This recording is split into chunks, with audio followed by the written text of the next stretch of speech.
Exactly. Combining to visualize. Okay.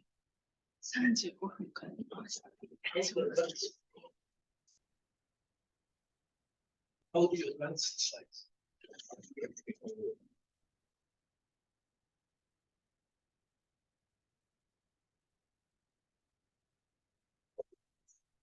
Okay.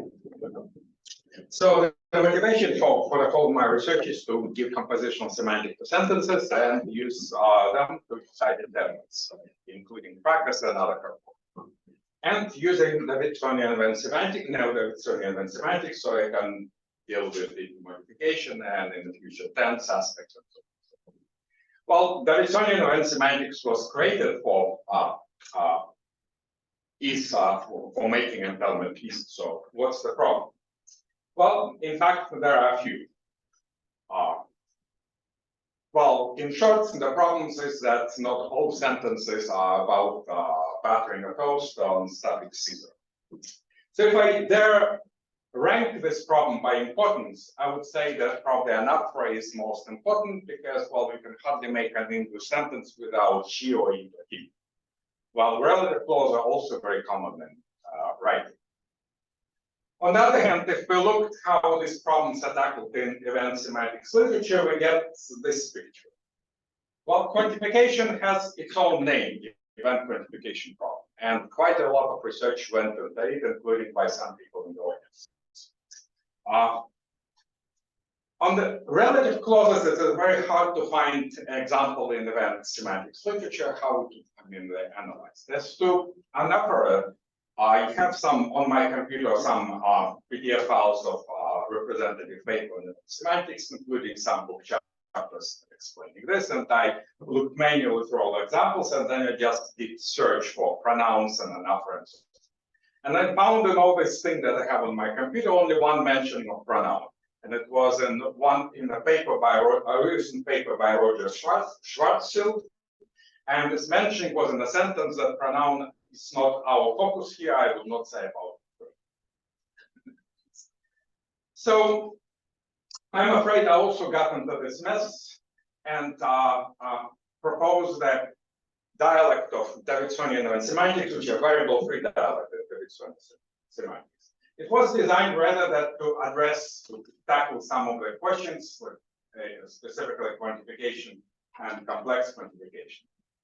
And last year, I reported on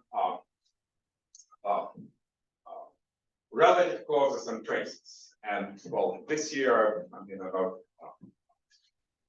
beginning of dealing with anaphora and the beginning is emphasized. So in dealing with relative clauses, of course, I have to deal with traces. And it turns out that some of that technique for dealing with traces can be generalized and applied to pronouns and other. So a little bit introduction to polynomial event semantics. So if we take the sentence John traveled to Paris, so we here is the denotation. So in the denotation, we'll see John and Paris, which are individuals. So then we have event sets, set of events. Well, in this case, it's a set of events travel. Then we also have a relation like subject, which relates events and individuals. So in this case, relates individuals, events, and that, well, actors of, somebody that introduces subject. So slash is the relational projection, so it means subject slash John is the event set of events in which John participates. Well, accordingly to log Paris is the set of events that have something to do with Paris's location. And because it's too long to write, then I will abbreviate it. Well, finally we have intersection, which didn't get shown too well here. So the whole meaning of the sentence is the intersection of the event set that correspond to each of the constituents. So in this case, it's the meaning of the sentence is the set of events, that it was traveling events, and John was the actor, and they happened events. So in short, the denotation of the sentence is the set of events that witnesses. So it's a set of those events for traveling. Or you can say the annotation of the sentence is a formula that describes this set as shown. Or you can say that a formal is a query of the database of records of events in the world. And so the sentence is true in the world if the result of the query is not empty. So everything was quite nice set theoretic. It was nice and set theoretic, but you'll probably guess it's not going to be nice any longer, and you'll be right. And the first thing is, well, the coordination, distributed coordination. John and Bill travel to Paris. Well, obviously, John and Bill is not an individual. Well, at least it's a pair of individuals. So how do we going to deal with it? Well, very simple. It's a pair of individuals. We just invent the operator, this star, and they say, well, it just makes a pair. So it means we generalize from individuals to polar individuals which connected with this pair. So it's a pair. So what's the meaning of it? Well, initially I actually started with giving the model, but eventually realized, well, it doesn't matter what the meaning it is. It means what does matter how it behaves. So what laws we can assert about this? Well, one of the laws we can assert about it is sub-relation projection is a homomorphism, and therefore it distributes. Right? So we distribute over there, and then we have subject Bill, it's a set of events related to Bill, subject John, a set of events related to John, and we have those set of events connected with this operator, which the intended meaning is kind of a pair of events such that both events in a pair have to occur, which seems to be reasonable. Well, travel and to Paris, they remain event sets, but because we generalize, we can just generalize. It's called a polypole concept. We can generalize all concepts. So trivial, all concept is a poly concept. And also the intersection operator, because we're dealing with poly concept. Well, I generalize this to square intersection. So if it turns out what it connects are actually sets, then it's the meaning is the intersection. And if it connects poly concept, well, it depends on how it distributes. So it turns out that, as I said, how it behaves, that cross operator of times it distributes across the intersection. And what we get is that formula, and the first multiplicand is the meaning of the sentence. John built, John traveled to Paris, and the second is the Bill traveled. So, well, it's kind of, we get the, expected denotation that has to be distributed coordination, and that's what goes on. So there are things about choices and quantification, but I skipped about it in the rest of time and moved to traces. So last year, we considered that nominal city John traveled and gave the denotation. It's a set of all i's, set of all the places. So that John traveled to I is, the query is not empty, so it's true. And intersect with this. So of course, it's a very natural denotation. It's all obvious to give. But the trick is that it actually was compositionally derived, not postulated and derived. And to derive it compositionally, I need to say what's actually the meaning of the constituent, which is a trace. And to tell what is the meaning of the trace, then I need to have some detour slight formalism, so about relations. So if we have some things, for example, individuals, event sets, etc., then we can create relations between individuals and these things. Well, we have relations, a set of pairs, individual and things, where pair gets taken from subset. Because the standard notation is a little bit too long to write, I abbreviated as follows in the slide. So it's quite obvious. So if we have a thing, then we can make a constant relation. And if we have a constant relation, then we can project that constant. It's obvious. So iota inclusion and retract, they're inverses, but I mean, it's not generally projection because not general projection because not all relation constants. One actually case which becomes important later is that if C is a singleton set, then it is actually projection. Means that you could say that a singleton context can always be disposed. So as we saw before that when we build the denotation, so we build denotation, we have individuals, we have event set, we have some constant bottom, and we have some operations. Right? So I mean, speaking mathematically, it was an algebra. But if we can observe, so if we know how to deal, for example, in operate on for the concept, we can, I mean, lift it up to operating on the relative, right? So obvious lift operations. So therefore, we might as well use relations on, on instead of individuals, relations instead of concept relations to individuals. So we can build semantics using relative things instead of normal things. So it's also algebra with exactly the same signature. So what does it give it to us if we, lift everything to relations? Well, what it gives us to us is the denotation for the trace. And the denotation for the trace, it turns out, well, identity relation. It was, last year it was shown that if you assume that denotation for trace, that you can really compositionally derive that denotation for the trace division. Well, in the rest of time, I won't describe how it's done, but well, that can be. So let's kind of generalize and look at now pronoun it. So sentence it is famous. So of course now that's what's the meaning of it. Well, the trace by itself is anaphoric, as well known, right? So then it's kind of very big temptation to say, well, maybe it is also anaphoric. So let's give in to this temptation and say it is also identity.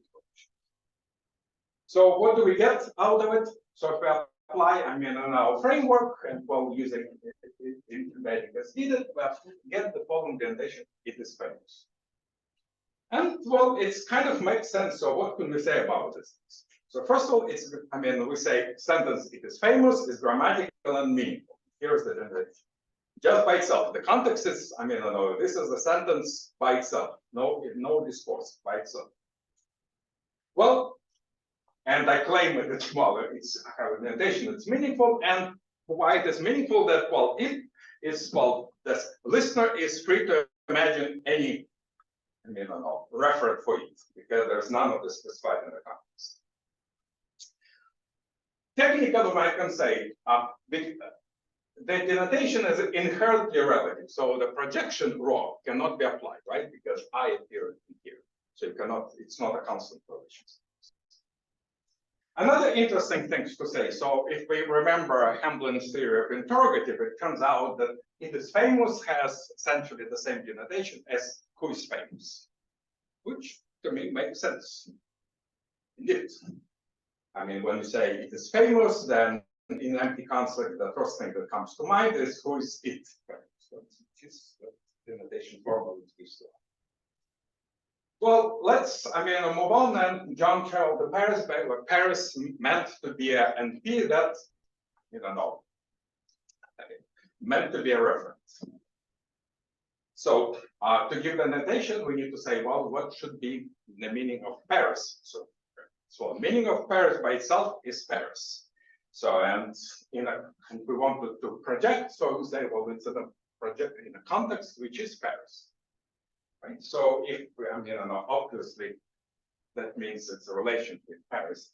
And well, because I is Paris, then it's and something interesting, it turns out that it and Paris actually are both identity relations. They kind of have the same denotation, but in a different context. But for Paris, the context is singleton, and for it is, well, everything. And for the whole denotation, we get John traveled to I in Paris. Unlike previous one, it is a context, so the I is a singleton, so we actually can project, so we can get rid of the context. And previously we cannot. And it's, I know, nice thing, kind of there's odd symmetry between referent and preference. So actually they have the same denotation. So let's put things to, two things together. John traveled to Paris, it's famous. Well, now there is a little bit technical difficulties. So before we knew how to apply operations to relations where C was the same. But now C are not the same. So what do we do with this? Well, one of the obvious things is to embed, if we have two, relations with different domains, we can embed them in each other domains. And therefore, domain becomes common. And now it's the same when we apply previously. And if we apply this trick, then we got the denotation for John traveled to Paris. It is famous. We got this denotation, which is again, it does not have to refer to Paris. But later on, pragmatical, which pragmatics is not outside of this topic of semantics talk, but pragmatical, we can say we can impose equality constraint. We can collapse the context, and if we collapse the context, we get particular denotation, and because the context is singleton, we can get rid of it, and the whole denotation is the pair of sentences got John traveled to Paris, and Paris is famous. So the result is context free, as should be expected. So things is very, nice and symmetric, and you can say, well, it's kind of too symmetric, right? So where is the error of time? Or actually, where's the distinction between anaphoric and cataphoric? Well, there is some sleight of hand, which you probably did notice because I was deliberately too fast about it. So here, first there was in the context I see C1, and then I embed in the C2. And here it was in the context C2, and I embed in C1. So the the pair should be C1, C2, and here the pair should have been C2 and C1. But I kind of said that they should be the same. Although, there is no reason to say that C1 and C2 should be the same as C2 and C1. It's just a pair, and actually nested pair, so not identical. So by using this, by switching the order, so already broke the symmetry. So it means that it's one of the operands I have to choose, which one I have to just switch. And well, an empirical, we know in English, it is anaphora and cataphora hardly ever occur. So I'll say, well, empirical observation forces me to say, when resolving symmetry, then I have to choose the, apply switching to the right instead of to the left. Well, I have to apply switch to one of them because otherwise it doesn't work. So I have to choose one, and empirically I have to choose none. So going to the coming to the conclusion. So what we see from this formalism kind of tells us is that discourse and context is kind of could be seen as a constraint on the listener imagination. So the tighter the constraint context, then the more narrow the context, the tighter the constraints. So in the case when a proper noun is, it creates an anaphoric reference, it's a singleton context, and the context is the most tight, and there is no freedom. This is what the noun says. In the case of it, then the freedom is everything. Right? So given this particular consideration, that similarity of denotation between referent and reference should not be that surprising. Okay, so it's almost out of time. In the abstract, there is I worked out some bound variable anaphoric, but now there's no time to do that. And in the full paper, which gets written, then it would be more, interesting cases of using variable anaphoric with some universal as well. So the conclusion is that we see that anaphoric dependencies can be expressed in variable-free semantics, which is kind of strange. There are no variables, and also in a surprisingly symmetric way. And that, well, the conclusion is, as I emphasized at the beginning, the work is just started, and as we all know, there's when it comes to anaphora, there's lots of things to think about, and there's things for future work. Okay, thank you.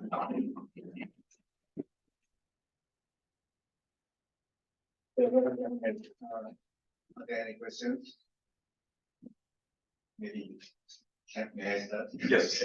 Well, it is fun to see your theory is evolving every year, but my question is that we know that the reference is symmetrical, but in a way, but E-type anaphora is not symmetrical. Yeah. Is there an idea to deal with that? With what? E-type anaphora. So the antecedent is existential 3.5 thing like a man entered into the park. Okay. Whistle.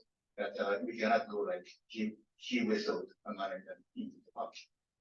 Well, okay. So I mean, to this particular example, I haven't actually. So next year. Yes. There's one more question. Okay. Can your system deal with the cases where the multiple anaphoric linked? Oh yeah, that's I mean I know. Well, relativization. I mean, you can lift. I mean, I know. I mean, well, until you as much as needed. So in a sense, what I mean, there is a recent paper by Charlo and Bamford, where I mean, they more rigorously say when the context is just a nested pair. So what I'm doing in a, well, very similar to there, but I mean, they actually express it in types, they use different formulas, but underlying idea is that the context is a list of pairs, and yes. So, I mean, the underlying idea isn't actually that much different than the people I use. Do you have any idea about the split antecedent cases that Joe invited Mary? They had a great time. Oh, I think Charlo, I think, did with something with it, so I need to. So I thank you very much. Yes, please. Thank you very much for your talk. Could you please go back to slide number 21? Okay. Thank you. So in the first sentence, actually the first line and the second sentence. So it in it is famous refers to Paris. Yes. There could be in principle another interpretation where it would refer to the whole event of John traveling to Paris. John traveled to Paris, and it was famous. Yes. So what would prevent us from going to the second? Well, I mean, I know.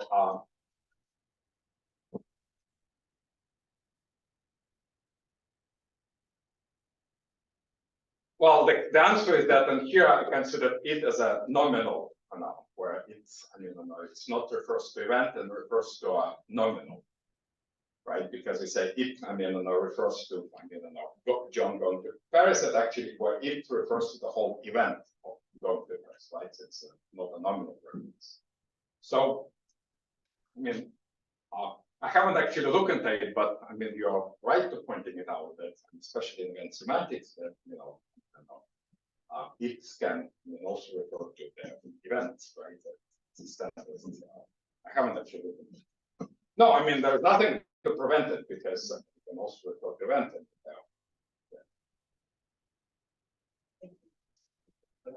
It's simply I only, I mean, dealt with a nominal.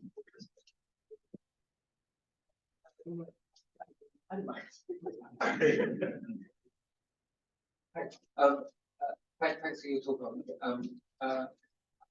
Since you've been talking about theory expansion, I'd like to ask you about something you didn't really talk about, or you didn't talk about.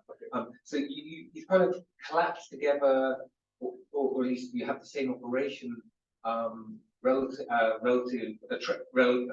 and relative pronouns, and anaphoric pronouns. I'm wondering how would you be tempted to do the same thing with control as well? Yeah, maybe. Because there again, you have kind of dependencies picking up on something that's occurred elsewhere. Is this going to be your general strategy? Yes, I think that to capture all this kind of linking of where one argument ends up having multiple roles throughout the structure. yes. I mean, Would you ever have a different strategy? well, I mean, no, yes, I mean, well, I mean, what you kind of point, and maybe the strategy is kind of you probably personally find appealing, so it's kind of a logical programming, right? So this I you can think about as a logical variable, and I mean, when the imposed constraint is just unified, right? So that's everything lifted as a logical variable, or I mean, I don't know, well, I don't use logical variable because I use relation, so it's kind of but essentially the same thing, right? Well, logical variable is that you can think about as a relation or whatever, ranges, right? So it's kind of. So you can tell us about control. Yeah, so it's well, it's a, I mean, I know what you can think it's kind of, I mean, a standard unification based, I mean, an approach, but coached in a very, I mean, a different. But one thing that does kind of worry me is that I mean, all these things have slightly different properties. So a relative clause trace is actually very tied to that particular construction. Yes, I mean, You can't have multiple gaps in a relative in a one relative clause. well, on the other hand, the context has a very, I mean, the C, I mean, which I haven't explored yet, but the C is actually by definition has, I mean, structure, so it's a nested set of pairs, right? So, so you might. so there is structure on the so the context that is projecting. correct, yeah. So information is all there. So I mean, it's just a question so of. so in terms of applying constraints, you could apply those constraints to the context. Then Yes. so on. Correct. I see. Okay, thanks. One more question. Okay.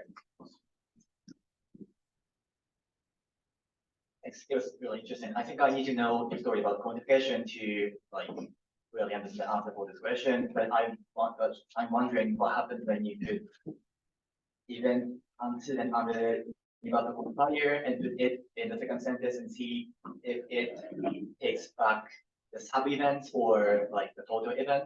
Oh, okay, that's like Barry Shine mentions like well, it's an example in which like different organ students know sustain a note, and then continuous like it was unharmonious and what it refers to is the whole event. I think you can construct the example like everyone has an annoying flatmate who sing in the shower in the early morning and they all hate it. And I think what they hate is their flatmate singing, and it's not about the whole situation. okay. So what I mean, I know.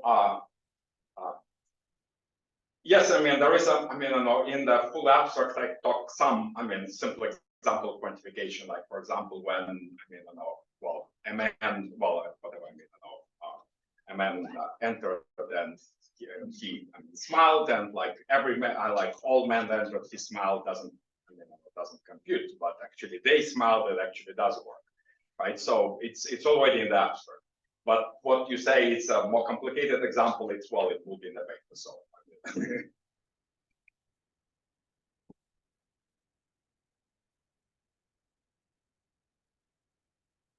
That was.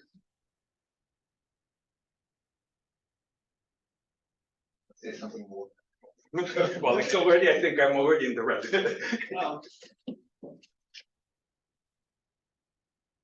But can you please elaborate more about this role constraint? So how does it apply to Irish and why it doesn't to pronoun? Oh, okay. Okay. Well, you can simply say that if I mean, in a it's if the context is a pair, you simply say, well, this is an intersection, right? So you apply the intersection. So if you intersect this with the things, then I mean, to eyes, I mean, collapse, and you get this context, right? So I mean, as I already explained to, I mean, what that intuition is if their eyes think about logical variables, then I simply say well, I mean, one equal I two, right, as a unification. So what I mean, in this framework, it just intersection. Oh, okay. So this is the set, this is the set, I intersect them, well, I mean, they become uniform pairs, so they collapse, right? Okay, and I see that it's active. Okay, okay. Well, we got, I mean, now it seems to be break, so. So, let's continue our discussion in the coffee break. Thank you very much.